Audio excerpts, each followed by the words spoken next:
E quero trazer também os parabéns para a equipe de mídia, que tem melhorado, tem crescido, que tem trazido novas tecnologias na transmissão e nos momentos pontuais do culto, com fotos e, às vezes, pequenos vídeos. Parabéns para a equipe.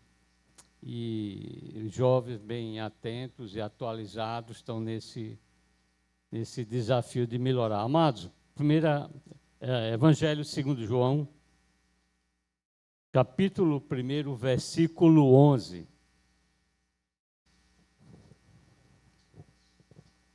Evangelho segundo João, capítulo 1 e o versículo 11. Fala sobre o Senhor Jesus Cristo, ou seja, a encarnação do Verbo. O amor de Deus se humanizando e vindo até nós por intermédio do seu Filho, o Verbo, a palavra eterna, por intermédio do qual tudo se fez do nada. Tudo foi feito. E o versículo 11 do capítulo 1 de João diz que Jesus, ele veio para que era seu. O propósito inicial de Deus, o projeto de Deus, não uma improvisação, mas antes da criação de todas as coisas, é que o mundo conhecesse a grandeza do amor de Deus, a encarnação de Deus por intermédio do povo judeu. Então Jesus veio para o seu povo, veio para o que era seu, e os seus não o receberam.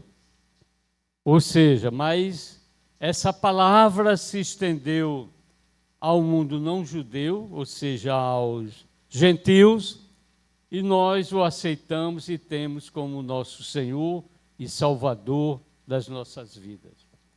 Cremos na mensagem reveladora, na mensagem libertadora do Evangelho, cremos na triunidade revelada em Jesus, aceitamos o Senhor, a mensagem do Evangelho, o seu sacrifício, ele se desnudou da sua glória, assumiu a forma humana, sendo servo até a morte e morte de cruz.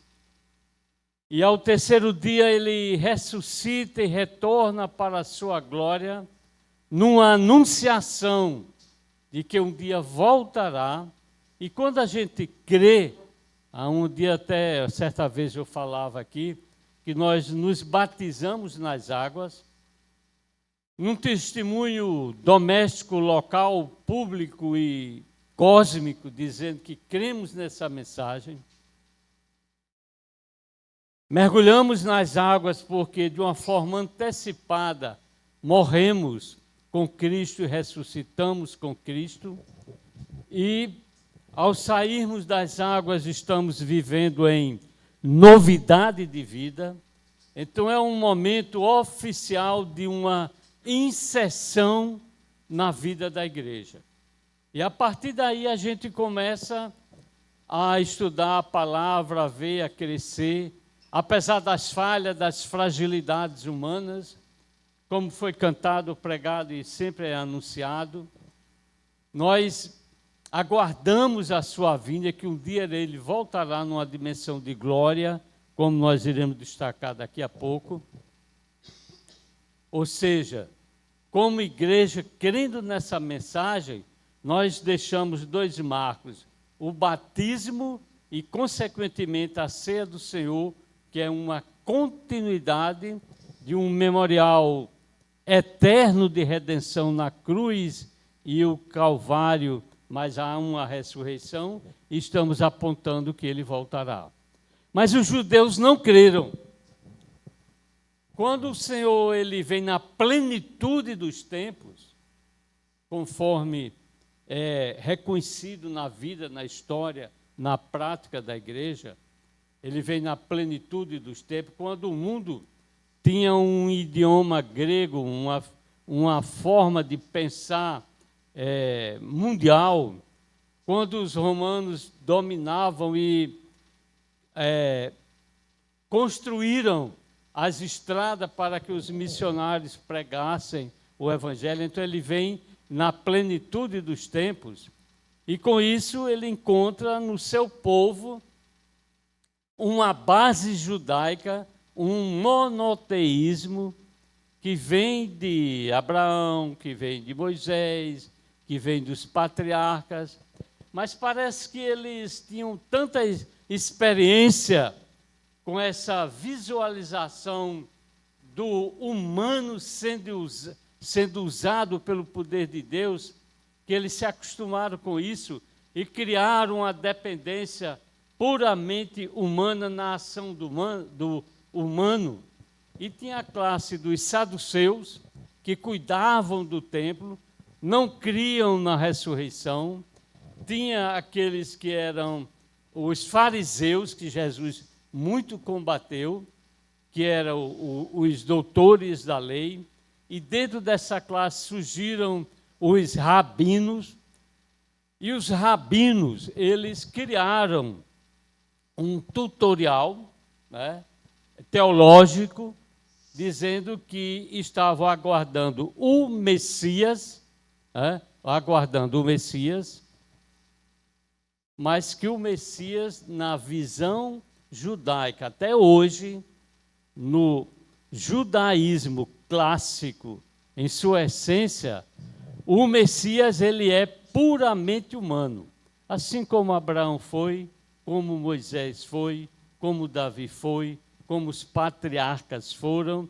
Então, o Messias que os judeus aguardavam na época de Jesus e aguardam até hoje, não é um ser celestial, não é esse verbo que se encarna e traz a redenção, mas é um ser humano numa dimensão de prosseguimento do reinado de Davi, que traz a paz para os judeus, a redenção social e política para o povo judeu, que traz uma paz mundial para todos. Então eles criam nisso aí, mas Jesus não trazia. E hoje, até hoje, o judaísmo, na sua essência, crê no Messias, que não precisa de milagres como Jesus realizou os milagres,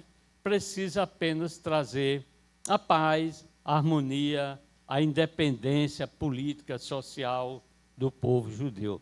Então, é necessário, se nós lermos assim o Apocalipse, puxando um pouco Daniel, puxando Ezequiel, essa mentalização judaica do Messias, puramente humano, mas real e sacerdotal, pacifista, quando houver paz e segurança, haverá repentina destruição, parece que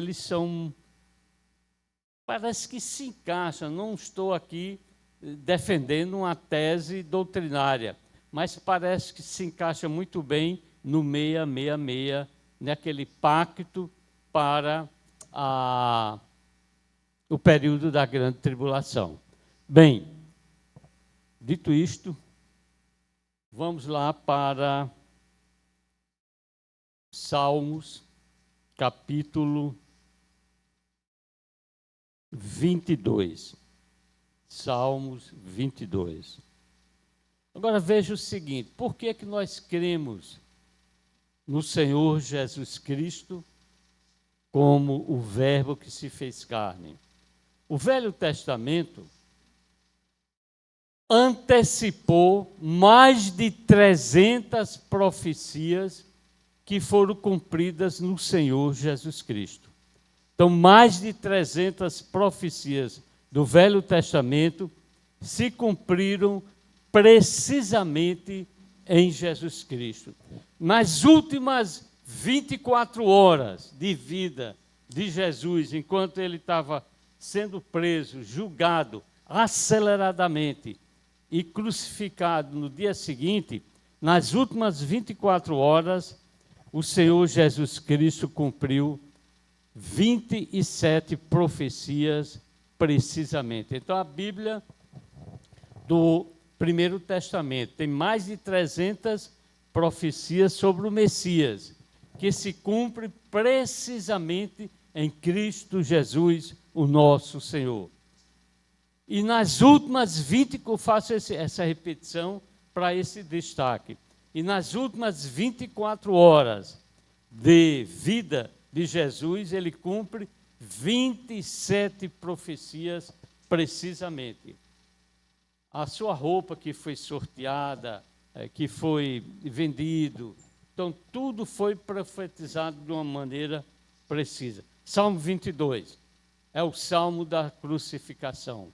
Quando Davi escreve esse salmo, foi 1000 anos antes da crucificação. Os romanos ainda não tinham esse império poderoso. Os romanos ainda não tinham inventado a crucificação. E do Salmo 22 eu quero apenas destacar, porque o Salmo 22, do primeiro ao último versículo, é uma profecia sobre o sofrimento, sobre a crucificação do Senhor Jesus Cristo, quando a crucificação ainda nem existia. Eu quero destacar o versículo 14, vamos ler até o versículo 18, e depois o 30 e o 31, para ver como aqui está encerrada, concentrada a essência da crucificação. Davi, ele escreve essa poesia, Davi escreve esse salmo cantado, Davi, aqui se você ler, é como se o próprio verbo da vida, como o próprio Senhor estivesse aqui falando. Derramei-me como água, todos os meus ossos desconjuntaram, meu coração fez-se como cera. Ou seja, na crucificação, todas as juntas do Senhor na cruz foram desconjuntadas. Certa vez o pastor Esdras Dantas, que hoje está pregando no Alecrim, ele trouxe uma descrição da morte de Cristo sobre o coração dele que se derramou, isso dentro de uma pesquisa científica que foi apresentada no mundo da medicina. Versículo 15. Secou-se o meu vigor, como um caco de barro, e a língua se me apega ao céu da boca. O Senhor teve sede e deram vinagre para ele beber. O versículo 16. Cães me cercam, uma astúcia de malfeitores me rodeia. Traspassaram-me as mãos e os pés. Quando Davi escreveu isso aqui, a crucificação não existia. Talvez muita gente leu, ouviu e não entendeu o que é cravar, o que é transpassar as mãos e os pés. O Senhor foi crucificado, transpassaram as mãos e os pés. Com a crucificação que veio 1000 anos depois, o Brasil tem 500 anos, então veio o dobro do tempo que tem o Brasil da sua descoberta. Parece que o Brasil com a descoberta foi coberto, né? Então, talvez muita gente não entendia. Então, muita profecia hoje, como ela se projeta no tempo, muita linguagem, muita realidade revelada pela palavra, a gente não entende. Há uma necessidade de conhecermos, porque quando a profecia acontece, mesmo se a gente não vinha entendendo, a partir daquele momento você visualiza e sabe que da essência que ela vem da grandeza e da revelação do Espírito Santo de Deus. Versículo 17. Posso contar todos os meus ossos, eles me estão olhando e encarando em mim. Aqui o Senhor estava nu. Tiraram a roupa dele, né? Tiraram, vestiram um manto, fizeram ele de rei, zombaram, depois tiraram o manto, vestiram a roupa dele, na crucificação sortearam a túnica e deixaram ele exposto, provavelmente com roupa mínima, na cruz.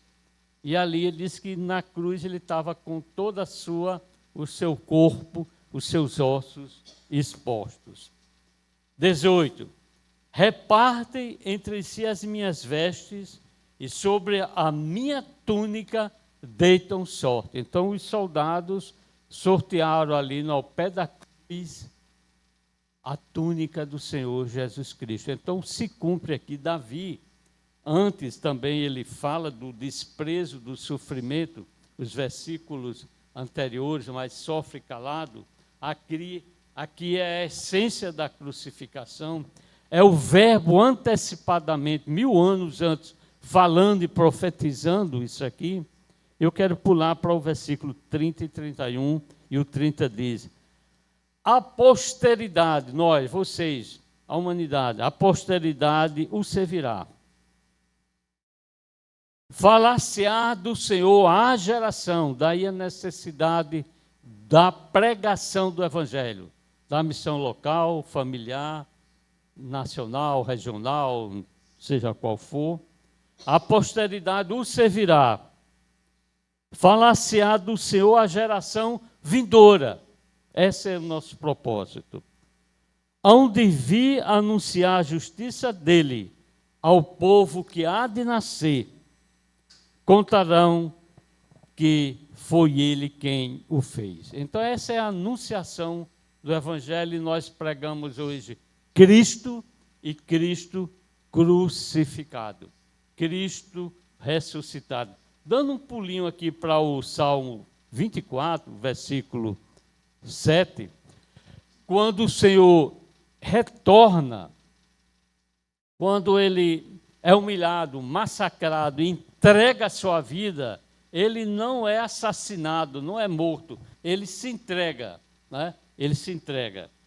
E agora ele sai do túmulo. Ele sai do túmulo. Quando ele sai do túmulo, e a palavra do Senhor diz que ele assume, ele recebe, o Senhor Jesus recebe o título de Senhor e volta e reassume a sua dimensão de glória. Levantai-vos, ó portas, as vossas cabeças. Levantai-vos, ó portais eternos, para que entre o Rei da Glória.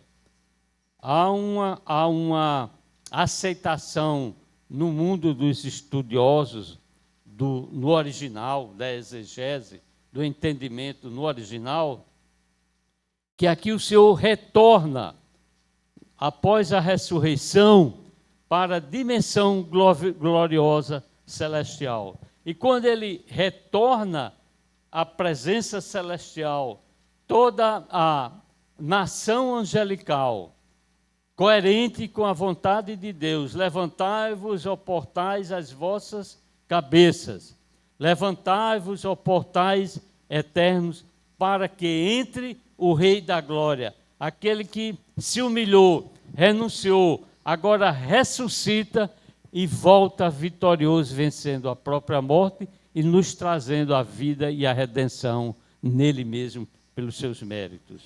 Versículo 8. Quem é o Rei da Glória? O Senhor forte e poderoso, o Senhor poderoso nas batalhas. 9. Levantai-vos, ó porta, as vossas cabeças. Levantai-vos, ó portais eternos. Quem é esse, para que entre o Rei da Glória? Quem é esse Rei da Glória? O versículo 10. O Senhor dos exércitos, o Senhor Jesus, ele é o Rei da Glória. Então, por isso é que nós temos essa segurança, apesar de sermos humanos, falhos, fracos, indignos, essencialmente humanos, mas nós estamos confiando na morte e na ressurreição do Senhor Jesus Cristo. Vamos pular aqui para Isaías capítulo 53. Isaías 53, quando Isaías, que é um livro, se diz que Isaías é um livro, o livro Isaías, é um livro que é a representatividade da Bíblia. A Bíblia tem 66 livros, 39 no Primeiro Testamento e 27 no Novo Testamento. Isaías, ele tem 66 livros. Os primeiros 39 capítulos de Isaías é uma linguagem, em essência, igual à linguagem do Primeiro Testamento. A partir do capítulo 30, os 27 capítulos seguintes, Isaías traz uma linguagem de Novo Testamento. Ou seja, Isaías é o profeta evangelista. E aqui no capítulo 53, como eu falei no início, os judeus não creem que aqui Isaías está profetizando sobre o Messias, que é Jesus. Aí o versículo 1 do capítulo 33. Quem creu em nossa pregação? E a quem foi revelado o braço do Senhor? Versículo 2. Porque foi subindo como renovo perante ele, como raiz de uma terra seca, não tinha aparência nem formosura, olhámo-lo, mas nenhuma beleza havia que nos agradasse. O versículo 3. Era desprezado, o mais rejeitado entre os homens, homem de dores, e que sabe o que é padecer. E como um de quem os homens escondem o rosto, era desprezado e dele não fizemos caso algum. Esse versículo aqui está compatível com os primeiros versículos do Salmo 22 que nós não lemos. O sofrimento do desprezo, a angústia de ser desprezado, o sofrimento, mas o sofrimento de quem sofre em silêncio. E o versículo 4. Certamente ele tomou sobre si as nossas enfermidades e as nossas dores ele levou sobre si. Nós o reputávamos por aflito, ferido de Deus e oprimido. Mas ele foi traspassado. Aqui a extensão profética lá do Salmo 22 da crucificação. Pelas nossas transgressões e moído pelas nossas iniquidades. O castigo que nos traz a paz estava sobre ele, e pelas suas pisaduras fomos sarados pela grandeza do seu amor. Então os judeus, ele veio para o que era o seu, e os seus não receberam, não creram nele. Não quiseram esse Messias. Um Messias crucificado, um Messias que sai de uma terra, nasce numa estrebaria, um Messias que vai se esconder no Egito, um Messias que mora em Nazaré, que os seus seguidores são galileus da beira-mar, com odor com cheiro de peixe, né? Então esse não, a gente quer aquele Messias vitorioso que vem destruir as nações, acabar com o Império Romano, trazer a nossa libertação. Mas é esse o Cristo que nós queremos. Interessante é que no Apocalipse, no capítulo 1, é que ele se revela, a partir do versículo 9, quem é esse Cristo que voltou aos portais eternos. Apocalipse capítulo 1, a partir do versículo 9, nós cremos num Cristo crucificado. Mas pela fé, nós nos projetamos e cremos na ressurreição, que a ressurreição é discutível. Sociologicamente, antropologicamente, cientificamente, a ressurreição é discutível. Então, se você conversar com pessoas que... Porque há uma diferença muito grande entre a pessoa ser convencido intelectualmente e ser convertido pelo Espírito Santo de Deus. A pessoa pode crer no Evangelho, pode saber que Deus é Deus, que Jesus é Deus, que pode até ter ressuscitado, mas é um convencimento intelectual. É diferente da conversão que é sobrenatural pela grandeza do poder, do amor de Deus. Às vezes a gente vê muito jogo de cena, mas na essência do jogo de cena não há conversão. Existe, pode ter algum convencimento intelectual, mas conversão às vezes não tem. E cuidado, né? Cuidado. Apocalipse capítulo 1.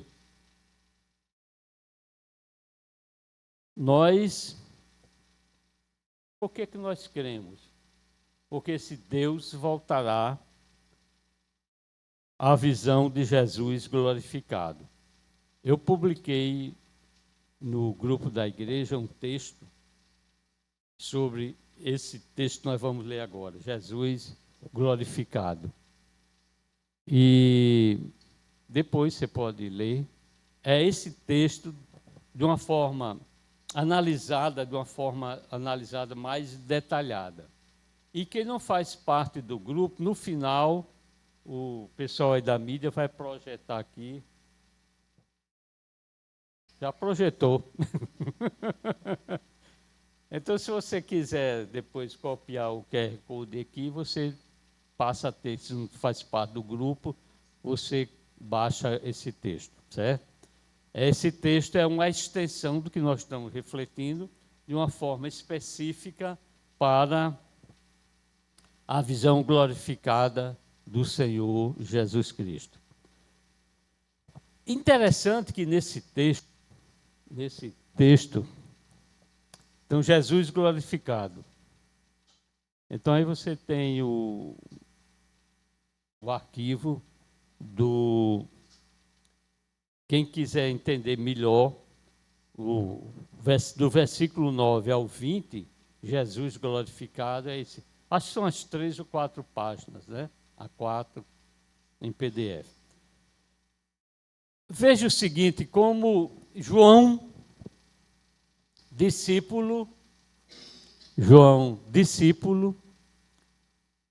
escreveu o Evangelho, escreveu as 3 cartas, recebeu a revelação, o Apocalipse, e a partir do versículo 9 começa a revelação que João recebeu. Eu, João, irmão vosso e companheiro na tribulação, no reino e na perseverança em Jesus. Compare com os nossos apóstolos de hoje. Como é que um apóstolo hoje se apresenta na mídia? Eu não quero trazer aqui os detalhes, mas você mentalize aí, escolha qualquer apóstolo da mídia, que você conhece aí da televisão, da internet, qualquer apóstolo.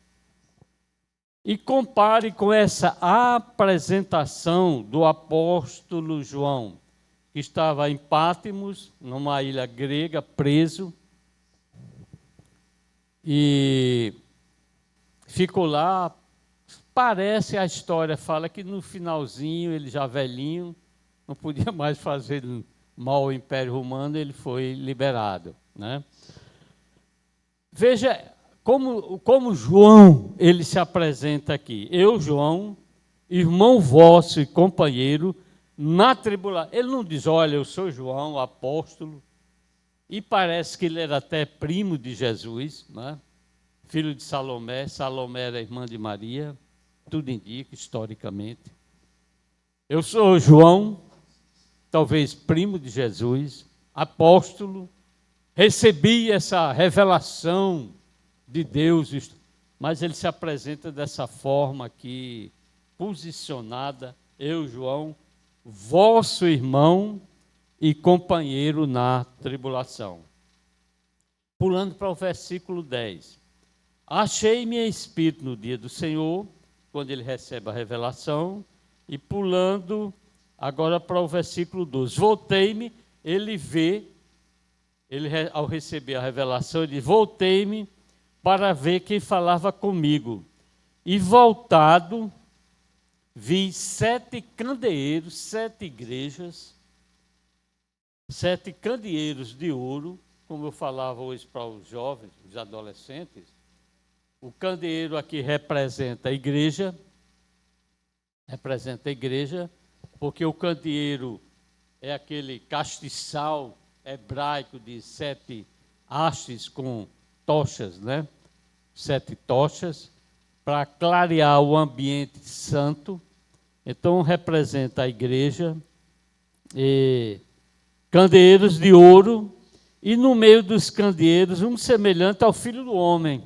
O Senhor Jesus caminha no meio da igreja, com vestes talares e cingido à altura do peito com uma cinta de ouro.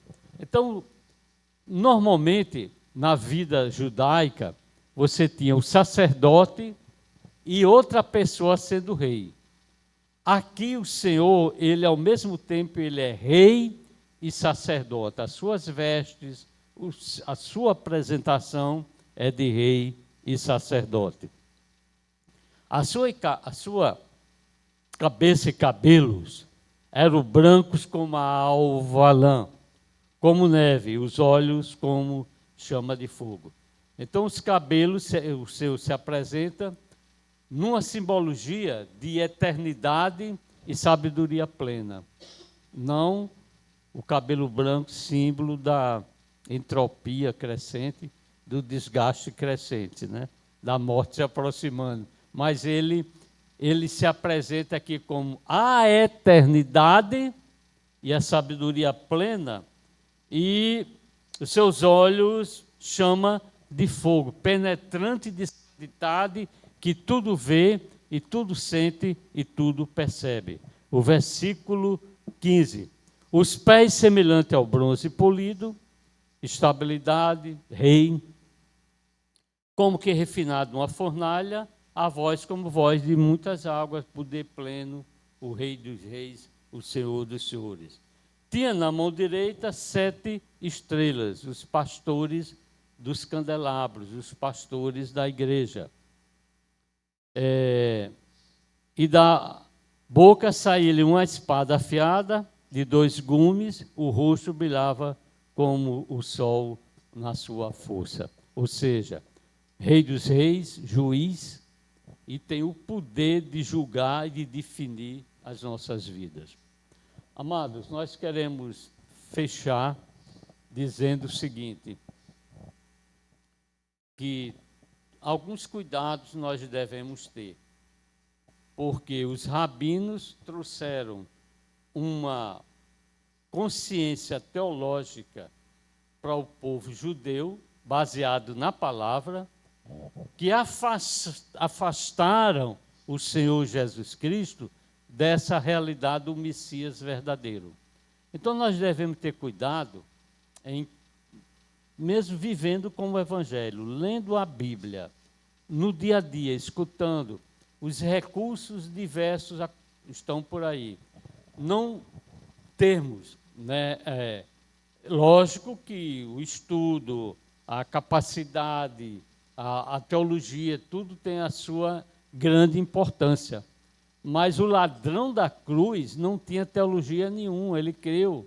Senhor, lembra-te de mim quando entrares no teu reino. Os rabinos filosóficos, estudiosos, ele com teses teológicas profundas, não creram. Então é necessário que a gente tenha o cuidado de vivermos o Evangelho de olhos abertos, discernidores, e vamos nos encontrar com o nosso Rei. E, como eu falei no início, pelo fato dos rabinos, da história judaica, ter sempre um líder humano resolvendo todos os seus problemas, a continuidade messiânica dos judeus está no humano. Não transferiram isso para Deus. E a gente observa que na escola bíblica dominical, quando a gente dirige uma escola bíblica dominical e começa a transmitir os primeiros ensinamentos para aqueles que se decidiram, estão na iniciação da vida cristã, eles têm um apego, eles têm uma relação tão grande com quem está ensinando. Se a pessoa não tiver o cuidado, se não tiver a sensibilidade, o zelo e a justiça espiritual da condução, a gente vai transferir para aquela pessoa os nossos sentimentos, as nossas opções de vidas e a nossa forma de pensar. Não é discipular, não é ensinar o que a gente crê, é ensinar o que o Senhor ensinou. Não é ensinar nós, mas é ensinar Cristo. Então, essa é a essência do discipulado. Então, se a gente não tiver cuidado, estaremos apegados a pessoas que merecem o nosso respeito, a quem honra, honra, mas não, como o apóstolo Paulo diz, não devemos ter, assim, a superioridade, não devemos ter o domínio sobre a fé dos outros. Então, o que eu quero destacar nesse final é que, dentro da formação teológica, para ser salvo não precisa de teologia, precisa crer, e crer no Senhor Jesus Cristo. Simplesmente crer. Ou seja, e devemos ter, mas se quiser estudar teologia é bom, né? É muito bom. Eu, depois de velhinho, estou estudando agora, voltei a fazer um curso de 14 meses, e comecei agora porque para manter os neurônios ativos, né? Mas essa é a verdade, é necessário, mas a fé acima de tudo, e crer nessa palavra e servir a Deus em grandeza de vida. E por mais honra reconhecida, nós somos irmãos uns dos outros, como João, ele se apresentou para as igrejas, as 7 igrejas da Ásia, Ásia Menor. Antes era Ásia Menor, hoje é a Turquia, né? De Éfeso a Pérgamo, Filadélfia, todas aquelas 7 igrejas. Então, que a graça do Senhor seja manifestada, a gente permita, ela é manifestada, que a gente permita que a graça do Senhor se manifeste nas nossas vidas, que a graça do Senhor capilarize a nossa família, ou seja, passando por nós, chega aos filhos, netos, bisnetos, e seja uma capilarização geracional. Chegue a todos em grandeza de revelação da palavra de vida, trazendo paz, saúde, casamentos sólidos, projetados no tempo e eternamente no Senhor Jesus Cristo. E trazendo essa fé, e nós aguardamos o Senhor na sua vinda para termos uma vida entre esse momento que Isaías 53 apresenta, o Cristo sofrido, e João apresenta o Cristo glorioso. Tem um tempo, é como 2 montes, né? Nós olhamos e vê tudo azul, um plano só, mas às vezes entre uma serra e outra tem uma distância, um vale grande. Então nós estamos nesse vale e que tenhamos vida abundante no Senhor Jesus Cristo. Amém? Amém e amém. E esse texto aí, ele é exatamente esse último texto aqui bíblico de Apocalipse capítulo 1, do versículo 9 ao versículo 20, de uma forma detalhada. Pastor Caio. Amém. Nossa gratidão ao pastor Toniel pela palavra, né? Deus abençoe, pastor. Fomos com certeza bem abençoados. Irmãos, se você não conseguiu captar aí o QR Code, depois o pessoal da mídia pode, vocês procurem o pessoal da mídia que eles passam no celular, que fica mais fácil, mais legível para que possam ler. Amém? A irmã Sabrina, a irmã da irmã Sandrinha está por aí. Vamos adorar, louvar e exaltar esse Deus, o Rei da Glória, o Senhor dos Exércitos.